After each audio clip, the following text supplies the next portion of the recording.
Good afternoon, everyone. I think we're just waiting for everyone to trickle in from the waiting room.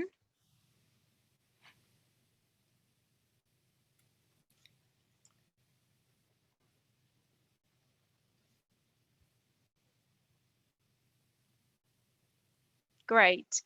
Well, a very warm welcome to all of you, and thank you very much for joining our webinar today, the third webinar in our Safeguarding Unit Autumn Series in Conversation With.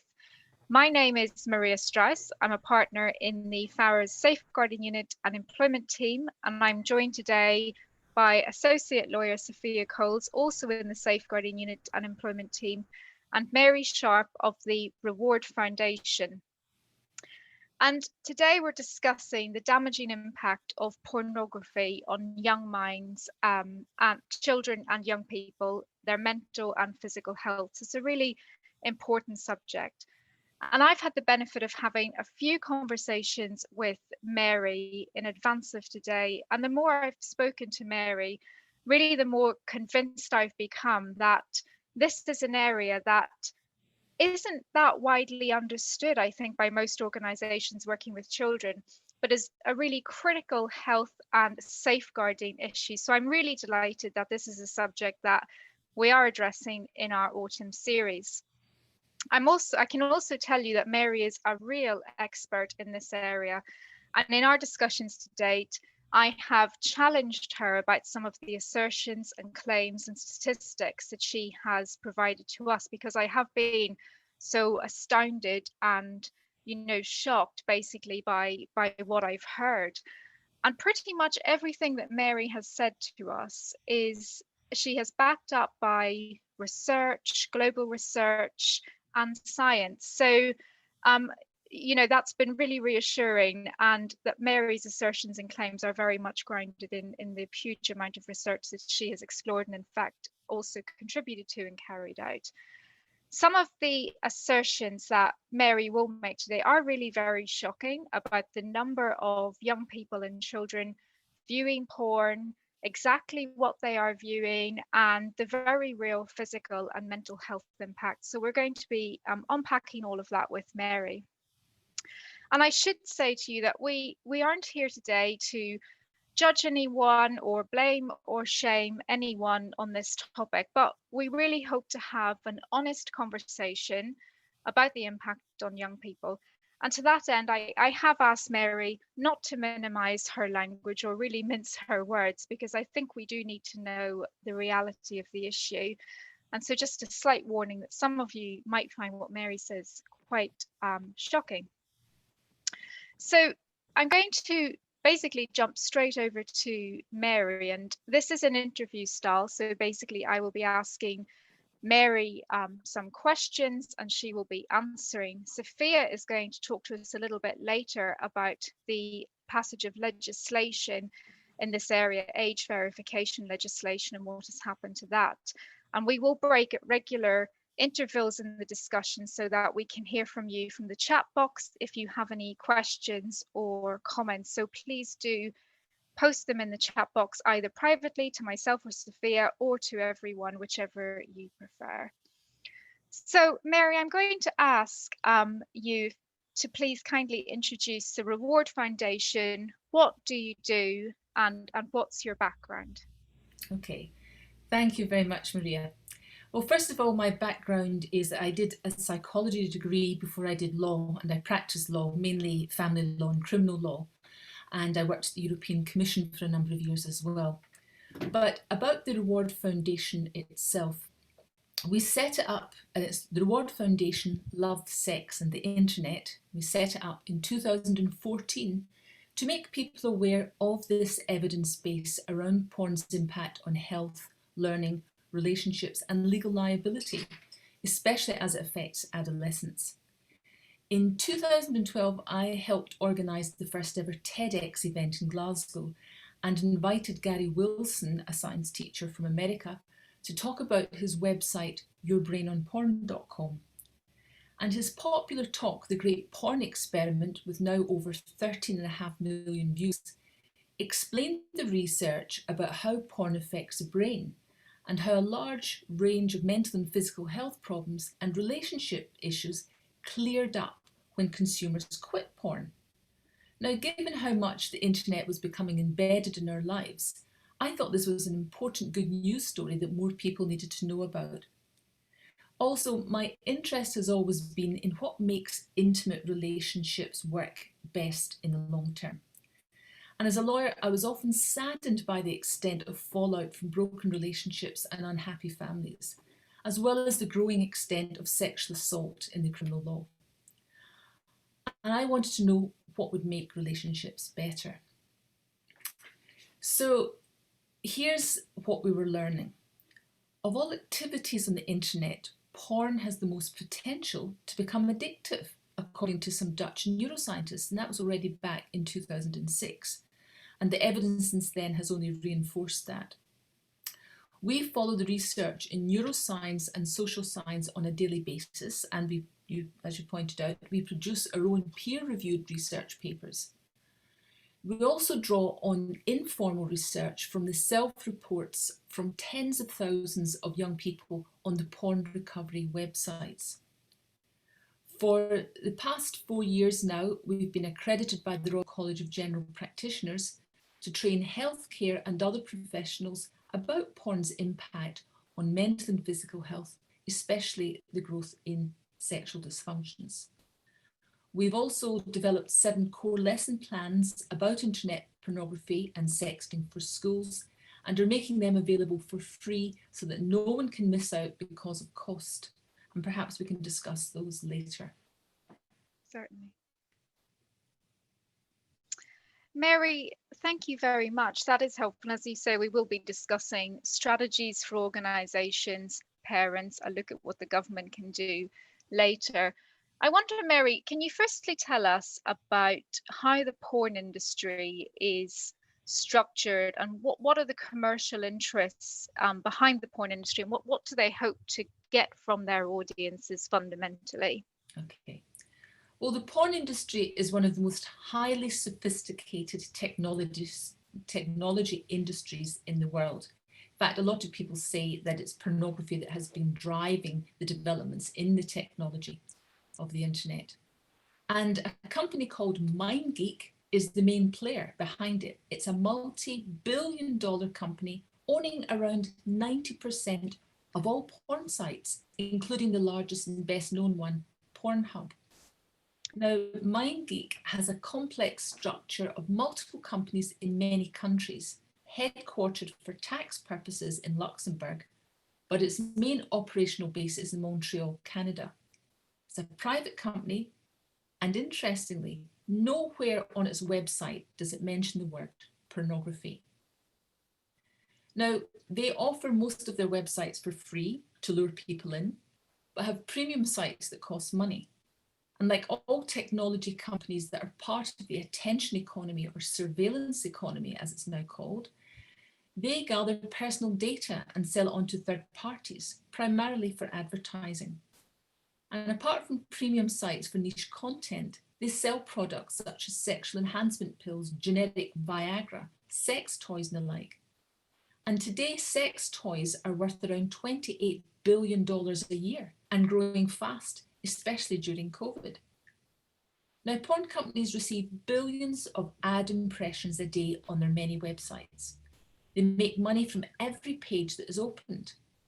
They receive, for instance, around 7 million views a day from the UK alone on just one of their websites, namely Pornhub. And recent research shows that they create an individual profile for every user that logs in.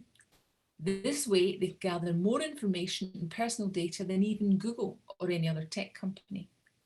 This includes information about children whom they presumably hope will become paying customers in the future. And although pornography is deemed adult entertainment, 20 to 30% of MindGeek users are under the age of 18. And having largely saturated the market for male viewers, they're now targeting women, as Pornhub's annual review reveals. In the past, many parents have regarded porn as a relatively harmless rite of passage for children to look at Playboy or Penthouse magazines or saucy DVDs to see naked bodies. But worldwide, 115 billion high-definition videos a year are viewed through Pornhub alone. In 2019, 130 years worth of porn, I'll repeat that, 130 years worth of porn was uploaded to Pornhub that year alone. That's around 6 million separate videos, on top of all the many millions that exist. So we need to remember that this is a multi-billion-dollar industry. It's all about money. It's not there as a relationship and sex education guide for children, although that's how children and some parents might regard it. Mary, it's really, you told me that statistic yesterday, 90% of the porn industry online is owned by one company. That is quite an astounding situation. And also the fact that 20 to 30% of MindGeek's viewers are under 18 years old. And as you suggest, it's possibly to, basically ensure they remain on as adults and could possibly pay for some of those products or pay for some more of the premium sites and videos and so on. So Mary, I want to ask you now about the scale of the issue. How are children accessing the pornography? Have there been any changes in trends during the COVID-19 pandemic? And which children, who's accessing pornography? Is it different age groups, older children, younger children, and so on? So any thoughts on that would be great. Right. Well, any child with access to an internet device can, in theory, access hardcore pornography within 1 or 2 clicks. And more than 90% of children have a mobile internet device, a smartphone or a tablet. And even if parents put filters on the devices, many children can find a way to re-enable them or download virtual private networks, VPNs, to access porn. Now, some kids set alarms to watch porn in the middle of the night when everyone else is asleep, and this does not help them concentrate, as you'll imagine, on their schoolwork the following day. Probably from 14 is the peak age where they're really interested in porn. Younger than that, they're probably stumbling across it. Some of the more advanced kids might be looking at it. But for instance, research from 2019 commissioned by the British Board of Film Classification found that over 60% of children aged between 11 and 13 who had seen pornography had found it unintentionally. So a lot of the kids are stumbling across it. Also, we are programmed by nature to be naturally curious about sex as puberty unfolds. Passing on our genes and making babies is nature's #1 priority, ready or not. And boys and girls are keen to learn about sex. And as digital natives, the internet's the first place they'll look. Sadly, what they find is hardcore pornography as a guide. Now, nature's very clever and makes sex extremely pleasurable so that we'll keep doing it in order to give our genes the best chance of survival into the next generation. The research shows that a majority of boys aged by 13 to 14 are watching porn. Many are doing it on a weekly, if not daily basis. Over a quarter of users are girls, but the gap between boys and girls use is closing, especially in the Gen Z population, that's this under 22-year-olds. Now, this comes from research conducted in Australia and in other countries, but also from the tens of thousands of self-reports on the porn recovery websites, where anonymous users are saying, I started using porn when I was whatever age. So we're getting the information from different sources. Now, during lockdown, the BBFC, the British Board of Film Classification, revealed that nearly half of children, so about 47% of children and teens, had seen content that they would rather have avoided because it left them feeling uncomfortable, scared, and confused. 1 in 7 of them said they'd seen harmful content daily while in lockdown, with 14-year-olds exposed to the most. And a quarter of 14-year-olds say they see harmful content on a daily basis. Now, children as young as 5 and 6 are stumbling across porn and are often frightened by it because quite a lot of it is violent. Some experts say that exposure to hardcore porn should in fact be treated as an adverse childhood experience, given the traumatic effect it can produce in some children. Now, during the pandemic, Pornhub very generously offered free access to its premium sites worldwide, and there's been a significant uptake on that offer. This means that children have been able to access fetish sites, niche areas, and more extreme material as a result. Now, real life sexual relationships usually involve some tenderness and intimacy as well as sexual pleasure. What porn does is separate out these two elements. It ramps up the sexual pleasure and ignores the intimacy and love. And children's brains at this time produce more of what we might call the pleasure neurochemicals and are more responsive to them. They're also natural risk takers. So nature pushes them to explore boundaries, seek new interests, become independent, and learn to fend for themselves. That's a normal part of adolescent development. But the downside of the emotional roller coaster of this period, however, is that it is the time when most mental health problems start and when they're most at risk of problematic use of or developing addictions to alcohol, drugs, nicotine, gambling, gaming, pornography, and so on. Parents and teachers really need to help children navigate our new technological culture much more than was necessary in the past.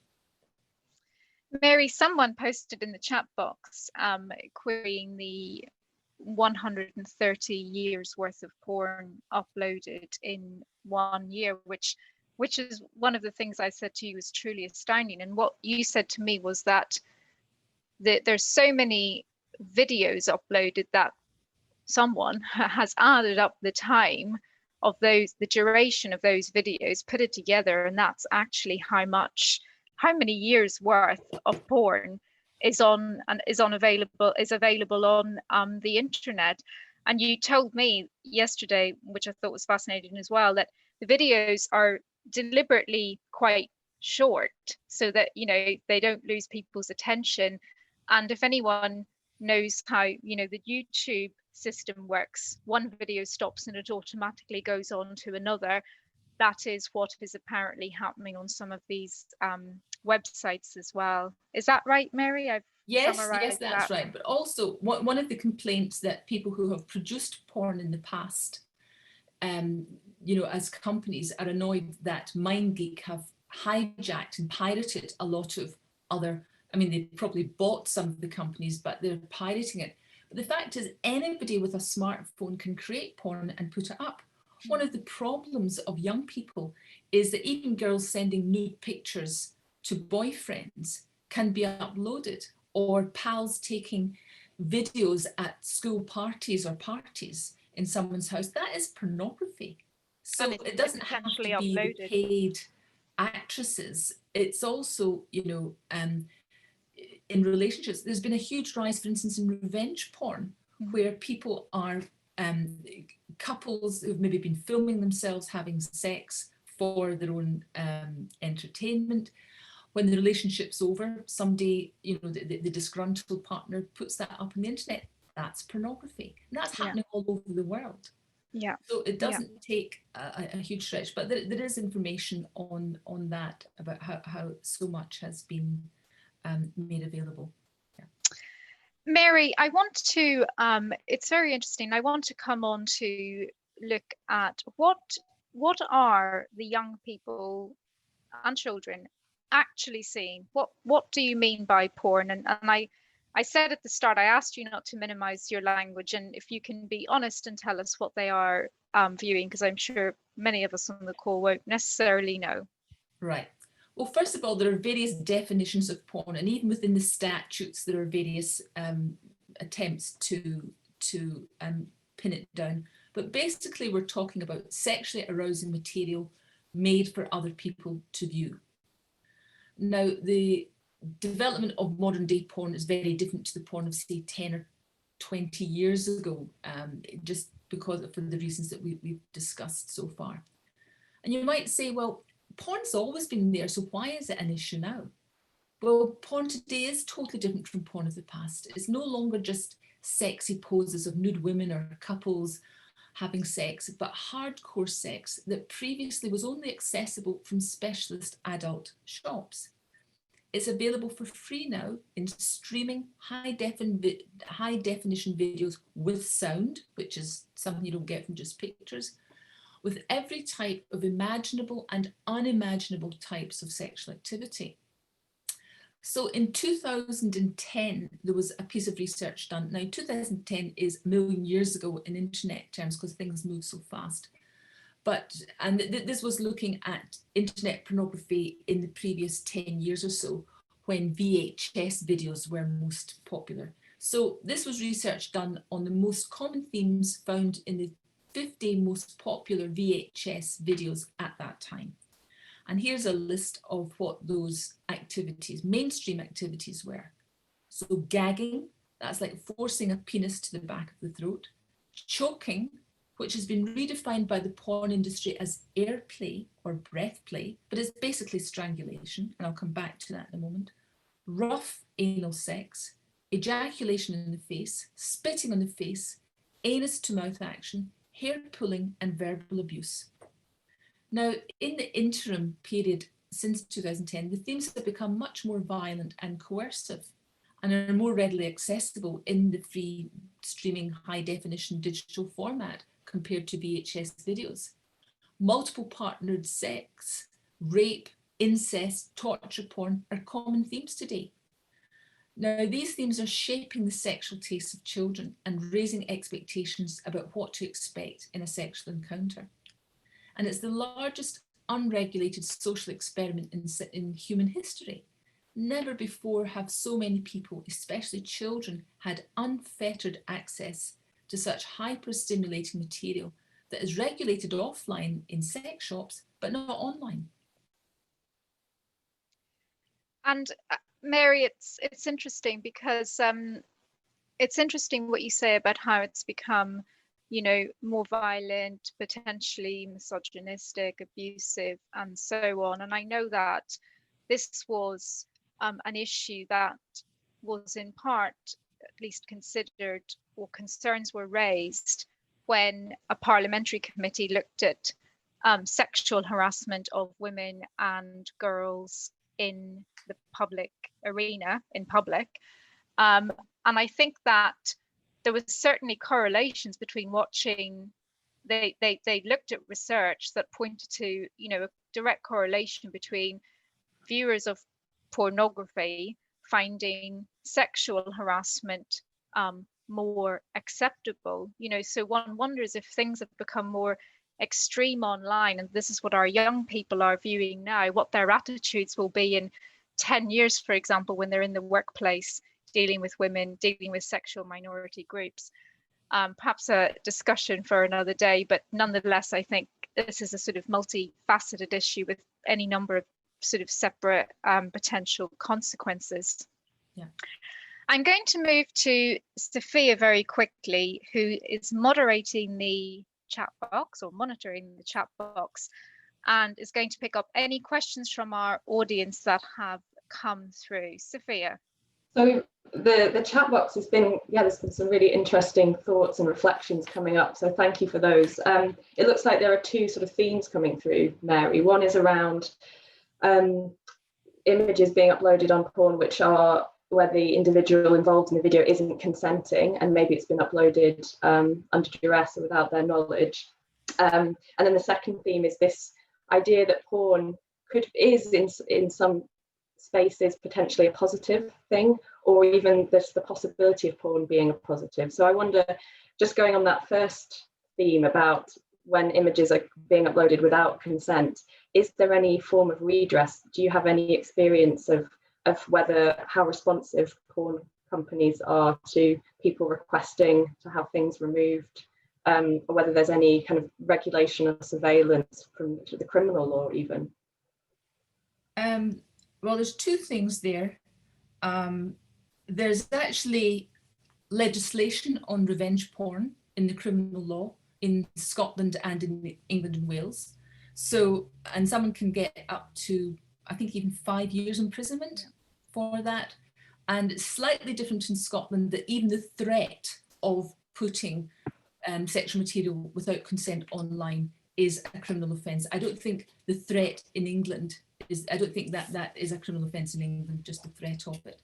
So there's the revenge porn legislation, abusive sexual behaviour, there's that. It's extremely difficult to have things removed from porn sites. And in fact, there is a petition running in America. There's an organisation called, I think it's Exodus City, but they're running a campaign called Trafficking Hub, where they are trying to get Pornhub closed down, in fact, because Pornhub has refused to take down images of children being raped. And they know that it's up there. They know that this is totally non-consensual, and they're not taking it down.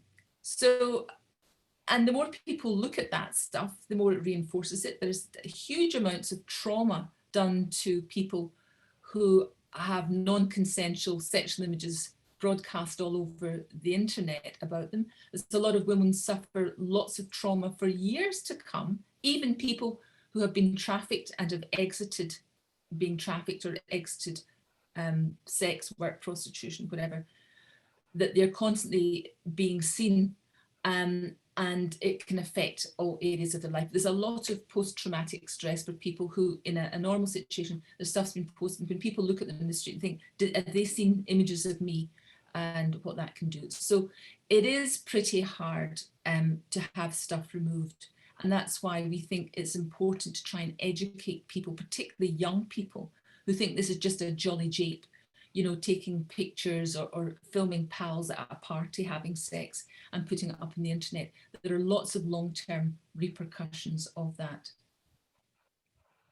The second thing you talk about is the positive aspect of porn. Absolutely. Pornography is not going to be harmful for everybody. Just like drinking alcohol is not necessarily going to be harmful for everybody.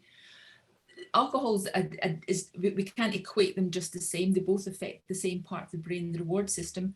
But porn is enormously pleasurable because it targets the reward system of the brain, the part of the brain that drives us towards food, sex, bonding, love, and so forth. But it's ramped up, as I've said. Now, the impact in the brain is to make it hugely pleasurable. And then you don't have the problem of trying to get into a relationship with somebody. You don't have to worry about sexual rejection. You can get your jollies online anytime you want. And that's hugely attractive to a lot of people. And some people find that if they're in a sexual minority, they might not be able to access partners, and they find that being able to access their sexual tastes online is helpful to them. So yes, there is there are huge pleasures. Pleasure is probably the number one thing, and people use it as a coping mechanism for stress and all kinds of things. However, what most people don't realize is that it can be addictive for some people, and it can just develop problematic use even if they don't become addicted. And often they don't realize perhaps that they're developing sexual dysfunctions and an inability to experience sexual pleasure with a partner because they have so desensitized their brain with hyperstimulating pornography. So we're not trying to ban porn or say don't use it. We say this is a personal choice, but people need to be educated about the harms. We have I mentioned sexual strangulation earlier. There's been some interesting new research out about sexual strangulation, which is becoming increasingly popular, particularly amongst young people. And people don't realize just how much damage you can do to the brain and other parts of the body by sexual strangulation. And that's not even ending up dead. I'm just talking about because by restricting the air passages, people can get a bigger sexual high and they might pass out. And in the kink community, they're now training one another in how to help people recover, first aid to how to recover, because it's becoming, strangulation is becoming such a popular pastime. So I just think people need to be educated about the risks, and then they can make informed choices about it. But yes, a lot of people find pornography hugely pleasurable. Thanks, Mary. Thank you, Mary. Sophia, I think we'll move on, if we may. I think I've seen one or two other questions which maybe we can pick up at the end, if that's okay with you. Mary, I want to ask you, what is the impact on children and young people viewing porn?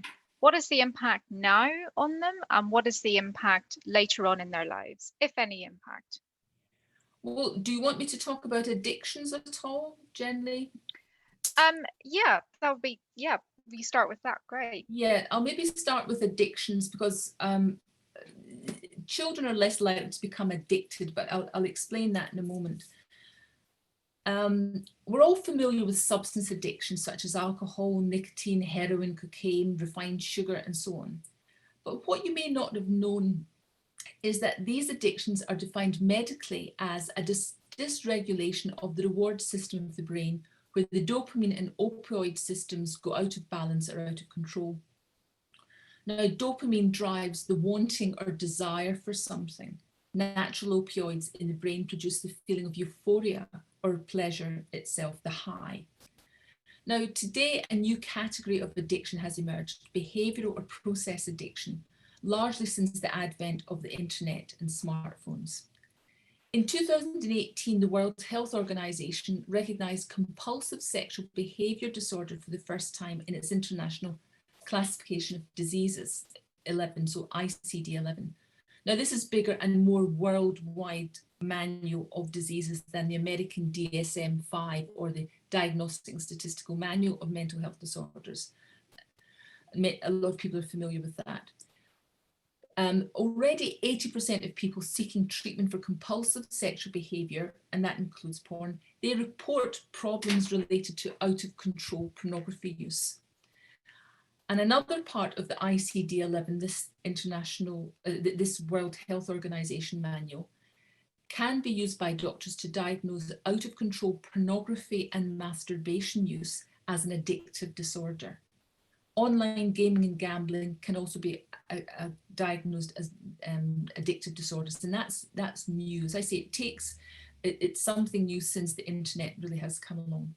Now, most young people are not addicted to pornography in the clinical sense, even if they feel they may have developed an addiction or they've probably got a problematic use. Addiction is a process that usually takes years to develop. One of the key definitions is an inability to stop despite negative consequences, such as losing a job or an important relationship, physical damage, and so forth. And it involves binging on a substance or a behaviour over a period of time, usually years. But what can happen to young people is sexual conditioning or sexual programming. The first sign is sensitization or hyperarousal to cues associated with past arousal. And this shapes sexual tastes and can move consumers in unexpected and even undesired directions. The second sign is desensitization or a numbed pleasure response to anything else in their lives. Everything is just boring compared to the excitement they find in the ever novel porn videos. Now, sexual conditioning trains the brain to need higher and higher levels of arousal, and that can lead to sexual dysfunction and escalation to illegal porn sites in some users. Now, many, however, can manage to leave porn behind if they set their mind to it when they develop problems. Now, please know that these are risks, not inevitabilities, because every brain is unique. Now, internet pornography is designed to target the most vulnerable part of the midbrain, the reward system, that part of the brain that drives all our behaviour towards pleasure and away from danger. And this is why, in fact, we call our charity the Reward Foundations, to teach people about this little known but vital part of the brain. Now, constant novelty at a click makes users unconsciously desire, then crave the manufactured reward the app or website was designed to stimulate. For instance, a sense of achievement in video gaming, news and gossip on social media, a chance to win money with gambling. But the most addictive of all is sexual arousal on demand through internet pornography. It's often the anticipation of each porn video that drives the escalation to different types in some. Now, each porn video produces a surge of a neurochemical called dopamine in the viewer. Dopamine is this go-get-it neurochemical, the wanting neurochemical. It has many functions. It alerts the body to potential rewards or risks. And it's about anticipation of reward, as I say, the wanting or the desire. The feeling of actual pleasure or euphoria comes from climax, is due to the natural opioids in the brain, and together they encourage us to repeat a given behaviour. Now, if fear or taboo is added in, the brain produces adrenaline, the rapid heartbeat that combines with dopamine to give a bigger sexual high. That's why frightening or violent themes can be so alluring, particularly to the young mind. Also, it's the reason why just forbidding a child to watch stimulating or explicit material probably won't work, because forbidden fruit tastes the sweetest. You tell them not to do it, the first thing they'll do is do it. So dopamine surges for novelty and quickly stops responding to the same old types of images. But throw in something new, edgy or frightening, and dopamine surges again. Now, this can lead over time to escalation to more extreme forms of pornography, such as gangbangs, rape, or torture porn. Basically, the brain becomes desensitized to the shocking stimulus it experiences and seeks out something harder in order to feel aroused.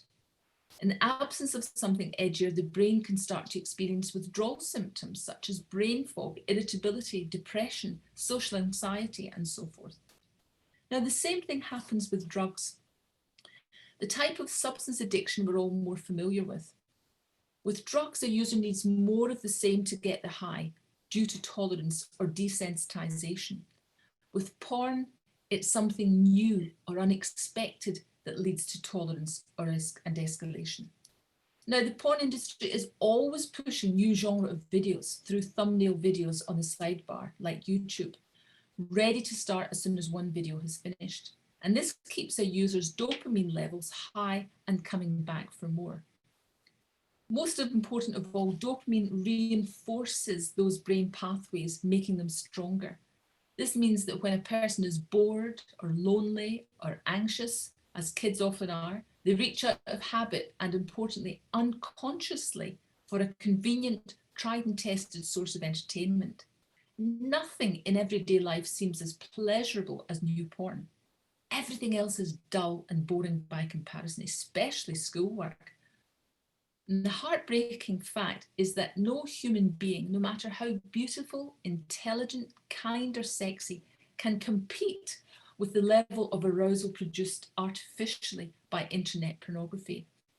And this leads users to feel less interest in sex with real partners and less able to enjoy sexual relationships when they do. And this is causing a lot of confusion and heartache in relationships when prospective partners are not interested in developing a relationship. And it's high levels of dopamine in the reward system that trigger the addiction process, but also sexual conditioning. So let me look for a moment at the physical impacts of pornography. If we think again about the common types of porn seen and what young people are learning from it, we often, and what they're often seeking to act out when they get with a partner. I'm going to read some of these things. I gave you the list before, and I'm now going to attach some of the physical issues, the health issues that come from that. Now, we've been hearing about these directly from the healthcare professionals who attend our workshops and elsewhere, the doctors, the sexual clinic nurses, GPs, and so forth. So with the gagging, that's forcing the penis to the back of the throat, there's vomiting, choking, there's been a huge rise in throat cancer and the HPV virus. With the choking and sexual strangulation, there's asphyxiation, and as we know, this can lead to death in some cases. I mean, think of the Grace Millane situation in New Zealand, but there have been other cases in the UK, and which are leading to this new legislation around that. Rough anal sex is incredibly common, And this is leading to anal fissures, which makes it incredibly painful to use the bathroom. Swollen sphincters, anal reconstruction, sometimes the sphincter gets burst and people end up incontinent, having to wear nappies all the time. Now, these are extreme cases. I'm not saying this happens to everybody, but just there's been a huge rise in rough anal sex influenced by pornography use. With ejaculation on the face, there's been a rise in gonorrhea of the eye and mouth. Spitting on the face is just humiliating and it affects the self-worth of both parties. With anus to mouth action, usually without having washed, there's a lot of germ transfer. Hair pulling in itself is an assault. And with the verbal abuse, there's this misogyny and dominance that's going on. Now, with rough sex and BDSM in particular, so bondage, domination, sadomasochism, including the sexual strangulation, have become a favourite genre of porn among Gen Z users, and more so amongst girls, according to a survey carried out by the Sunday Times last year, into how pornography has changed the way we're having sex. Now, we have a blog, as I mentioned, on our homepage about the new research on the physical damage from sexual strangulation, even the non-fatal kind. Obviously, the strangulation can go too far and a person can end up dead. And this is an incredibly difficult area for the criminal law. Is it possible to have a defence of consent in a sexual assault, especially when it goes wrong?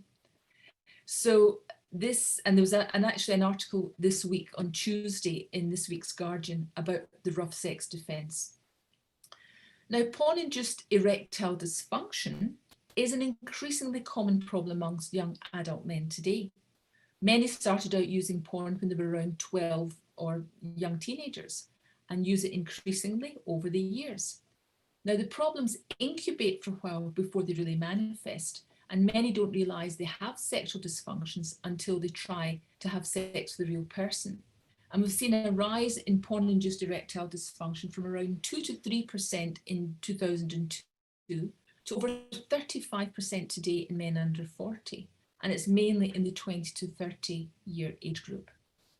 Now, I'll go over I'm going to now look at some of the mental impacts of internet pornography, and I'll take some quotes out of some of the research. Thanks, so Mary. From Harris et al. In 2018, they said those who engaged in voluntary sexual activity before age 15 were more likely to have increased depression and anxiety symptoms. We know that negative body image is a problem for young men and women and can lead to eating disorders such as bulimia. Now, eating disorders cause more deaths than any other mental illness. And that was a shock to me. I learned that just recently. 60% of men don't seek professional help for it. And athletes are 16 times more likely to suffer from eating disorders than non-athletes. Now, these are figures that are revealed in the BBC's recent documentary, Flintoff Living with Bulimia. Now, they don't mention pornography in that, but we know from other things, from other sources, that porn is watching guys who are ripped and big muscles, that is driving a lot of the negative body image. Same for women.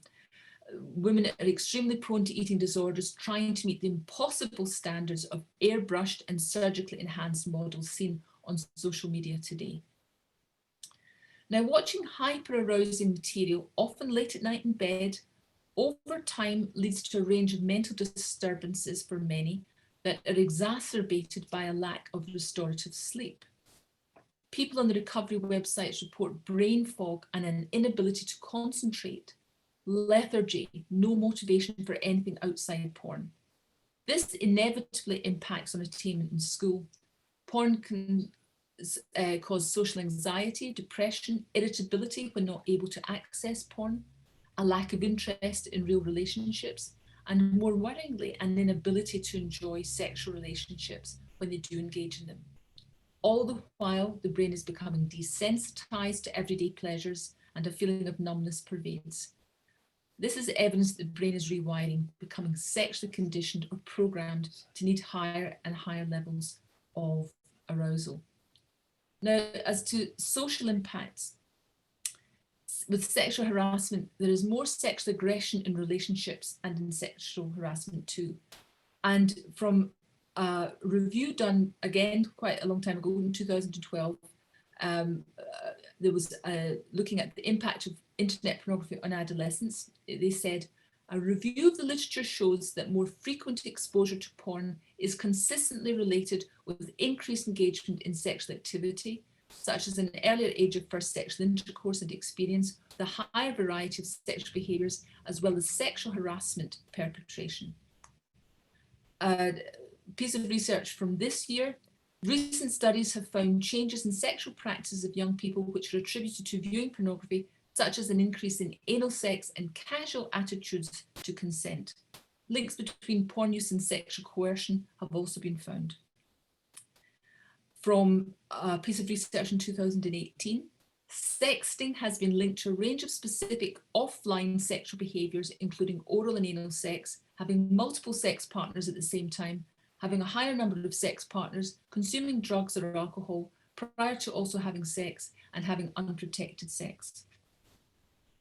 Boys are often out to impress their mates. We know that, that's typical part of that growing up.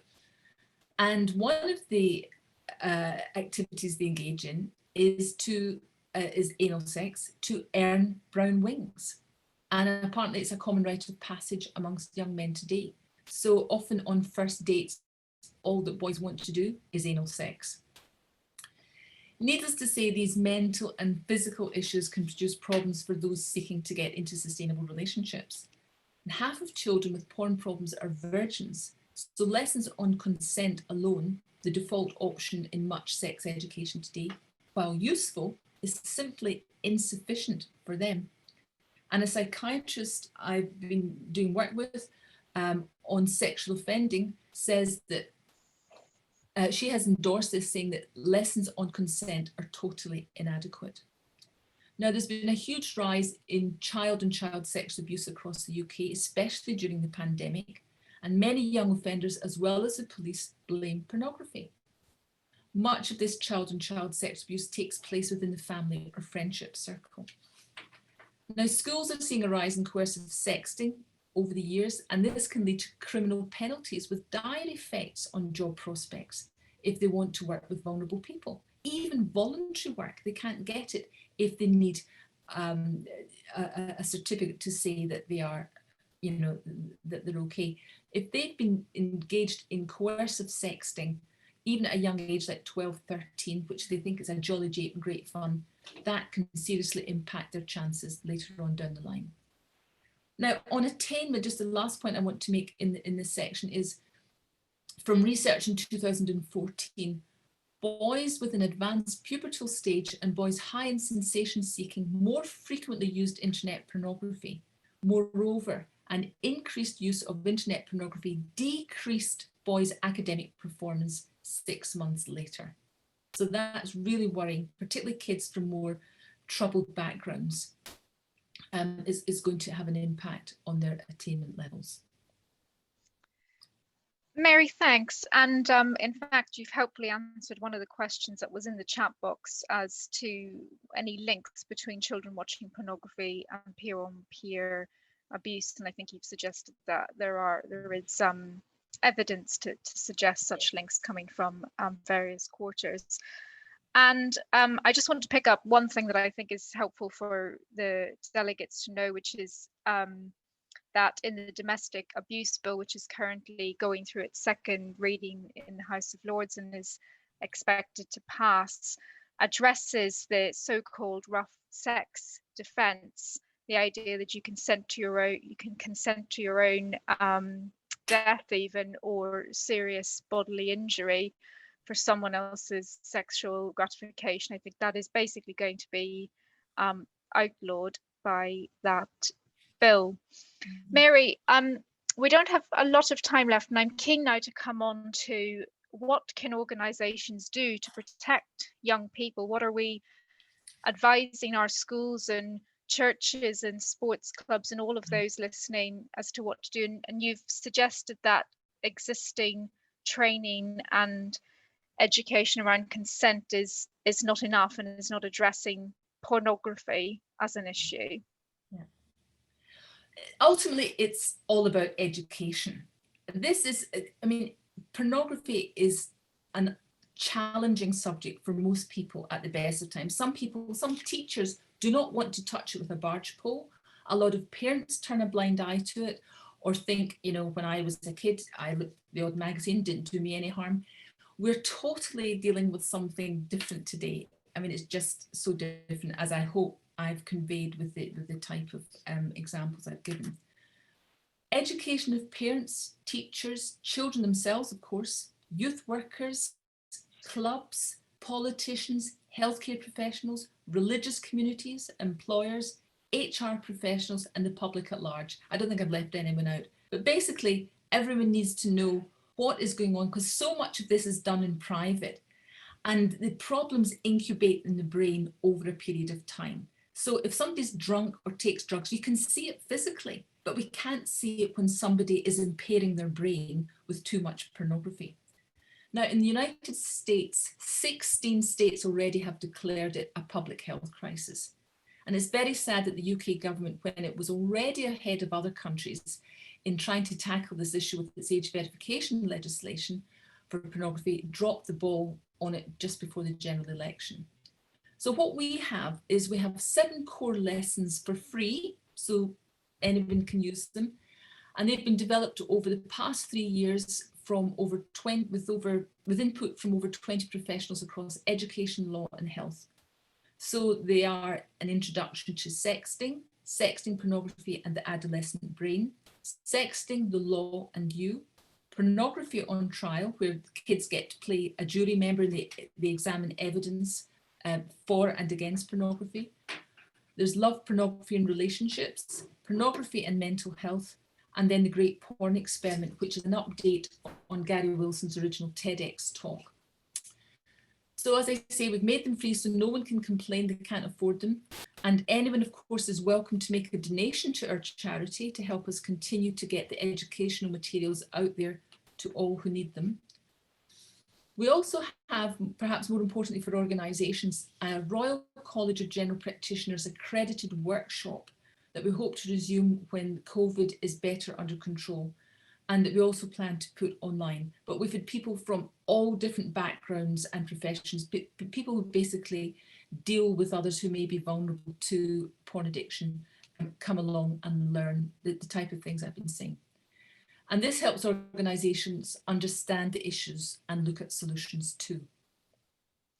Mary, thanks. And so I guess what I'm hearing there is awareness raising of the problem, which, as you say, we're hopefully doing through this webinar, education of young people and those working with young people, and presumably, I guess we would add a third limb to that, which is support for young people, creating an environment where they can come forward to say that, or to recognize that they have a problem potentially, or are viewing something that's distressing and harmful, and getting support from their schools, their school nurses, or safeguarding leads, or their charities, and so on. And I think, as someone has just posted as well in the chat box, you know, proper sex education that hopefully maybe addresses this as an issue as well.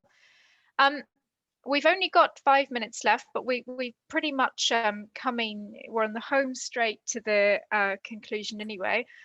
Sophia, I'd like you to talk to us, if you can. Indeed, there's been a question in the chat box on this subject about where we are with age verification legislation. It has become seemingly quite a politicized topic. So if you can talk to us about where we are with that.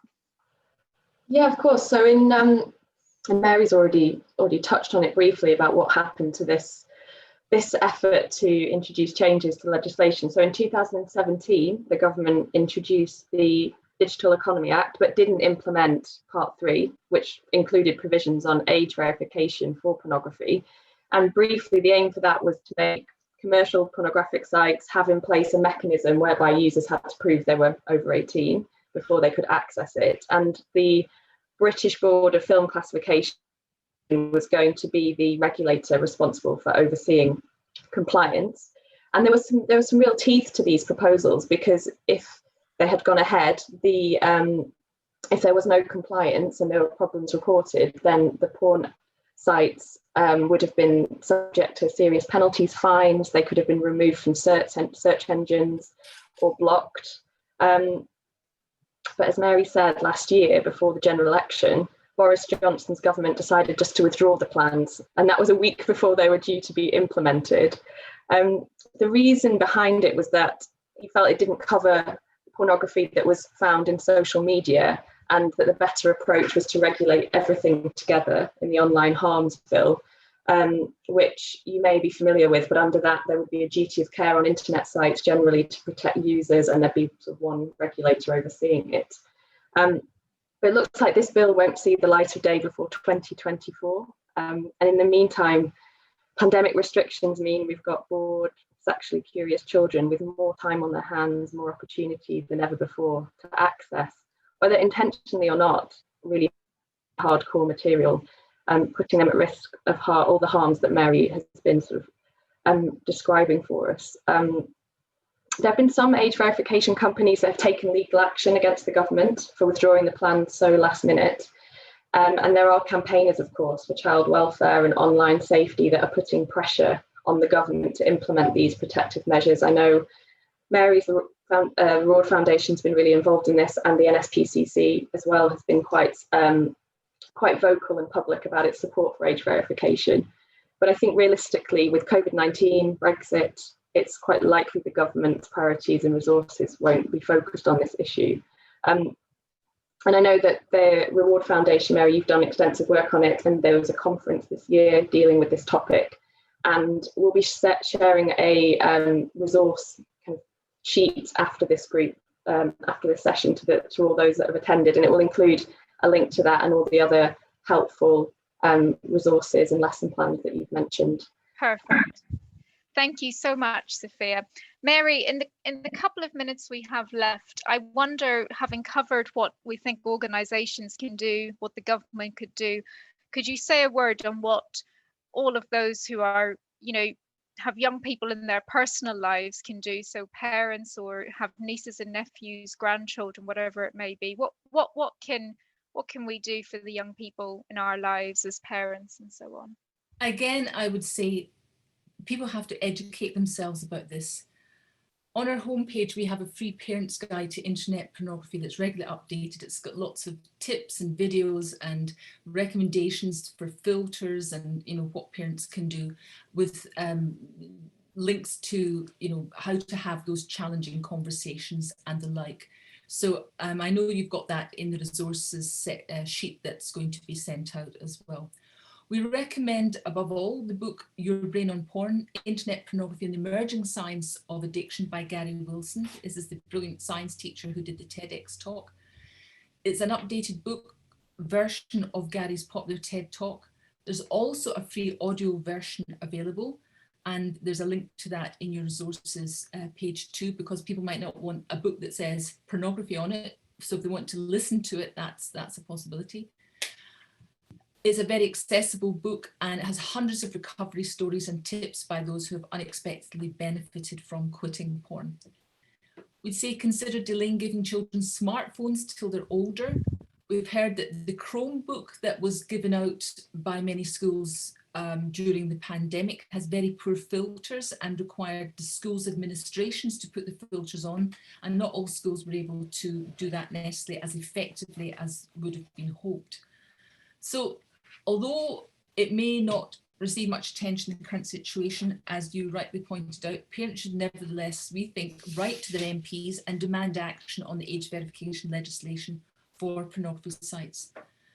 The Online Harms Bill can be developed as well, but implementing what is already ready to go would be an enormous help to save younger children accidentally stumbling across this material.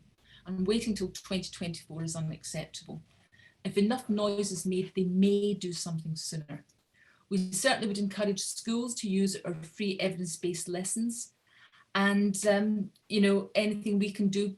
Anybody's free to contact me, Mary, at rewardfoundation.org, if they have any ideas or want more information. I'd be happy to oblige. Thank you. Mary, thank you so much. We're just 1 minute past the hour and we were aiming for a 4 p.m. Finish. I think that's been so valuable. And as someone has sent me a private comment already saying it's frighteningly eye-opening, basically, which I think is exactly how I would describe it.